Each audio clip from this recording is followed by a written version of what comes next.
Un Gesù rock che invita a vivere una fede rock. Ecco il regalo di Natale che Don Franco De Marchi, prete di San Floriano a Castelfranco, ha deciso di fare ai suoi parrocchiani, pur dedicandolo alla mamma Rita. Un video dalle atmosfere underground dove chitarra e batteria la fanno da padrona. Il brano, scrive nel suo blog lo stesso parroco, è uno stimolo affinché si viva una fede più cristiana, quindi umana, una preghiera, quasi un'invocazione.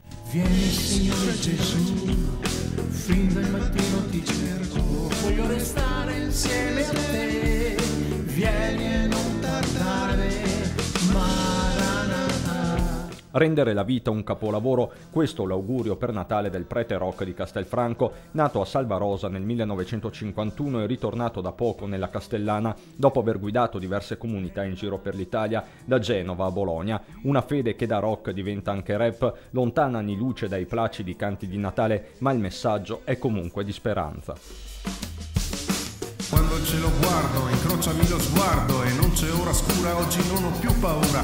Tu sei la cornice, quella con la luce, tu sei la parola, la più bella che si dice. Non guardare in alto.